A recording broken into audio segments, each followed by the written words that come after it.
Now WDRB Sports.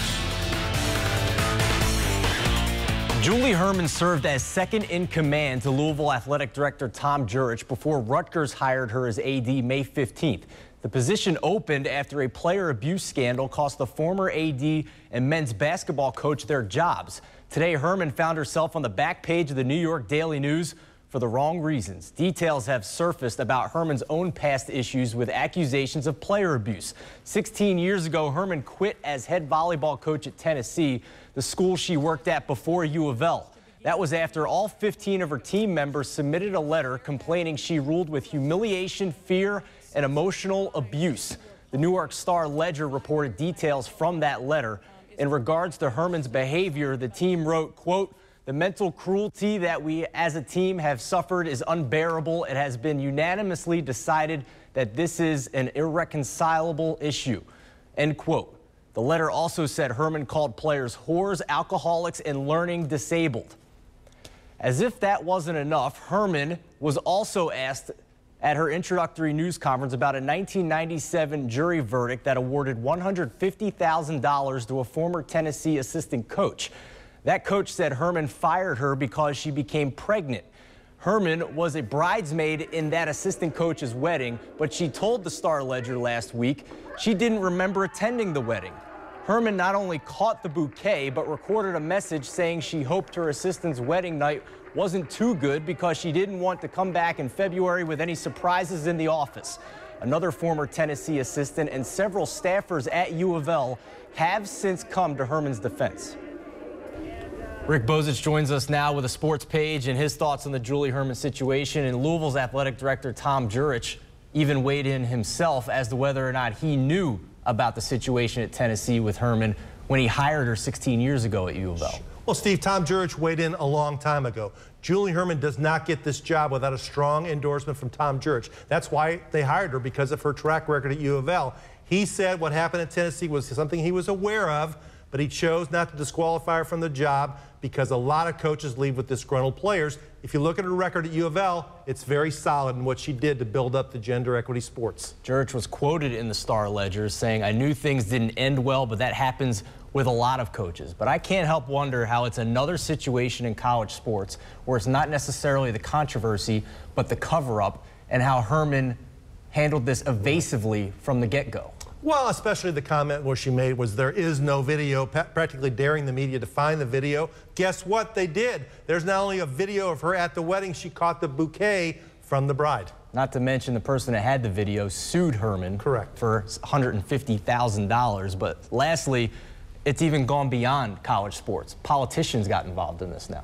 Well, Rutgers has been a train wreck recently in terms of what's happened with their coaches. Basketball coaches, guy not having the right items on his resume. And it'll be a problem for her to survive with Governor Christie calling for an investigation and other politicians calling for her to be out. Much more online. Thank you, Rick. WDRB.com and click on sports. Okay, let's move on. There was great news today for Louisville baseball. The Cards have been chosen as one of the 16 host schools in the NCAA tournament, despite an early exit in the Big East tournament. Louisville's opponents will be unveiled tomorrow with the rest of the field of 64. Indiana will host as well after a rematch with Nebraska in the Big Ten Championship this afternoon.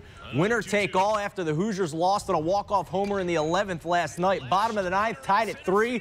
Bill Nolden lashes a leadoff double, so he is the game-winning run. The Hoosiers won the regular season title outright. First time they did that since 1932. A couple of batters later, Scott Donnelly is the hero, a walk-off double. There's a delayed dog pile in celebration here. A Hoosier base runner passed another on the bases. Didn't matter, though, with less than 2 outs. 4-3 the final, and a resilient effort after the walk-off loss last night. I thought they came out relaxed today, not really worried about, what happened yesterday. That was a good baseball game. We lost in dramatic fashion, but they stayed focused on what they came here to do, which was to win the tournament championship. And they were very, very relaxed. We just had to shake it off, and I think we did a pretty good job of that. We knew we had to come out strong and get the W today. Yesterday didn't mean a thing. They had to beat us twice, and we ended up winning the championship. That's all that matters. After the break, arguably the biggest day of the year in auto racing with a first-time winner at the Indy 500.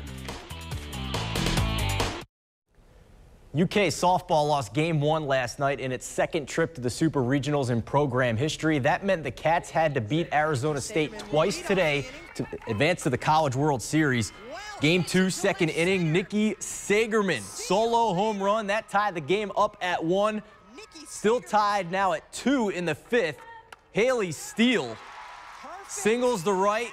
That scores a run. Steele out trying to get second on the throw from the catcher, but it didn't matter. The Cats lose 5-2, and the season is over. Let's go back to baseball. The Bats trying to salvage a split in their 4-game series against Pawtucket. Top 2, 1-0 Red Sox. Man on third, Jeremy Hazelbaker flies to center. Billy Hamilton trying to show off the arm. Just a bit out wide. 2-0 Pawtucket at that point. Rough day at the plate, too, for Hamilton. Sharp ground to the third. Out on the tag after I praised him yesterday for his bat. Of course, it's the broadcaster jinx. He went 0 for 4 today. Average dropped 5 points to 245. The Bats didn't do much on offense. They lose 5-0. Left the bases loaded in the 9th inning. In the bigs, Reds relievers Jonathan Broxton and Aroldis Chapman were unavailable after pitching back-to-back days, and it came back to bite them. Alfonso Soriano, a game-tying 2-run home run off Logan Andrusik. That tied it at 4. Still tied after 9 in the 10th. Wellington Castillo off J.J. Hoover.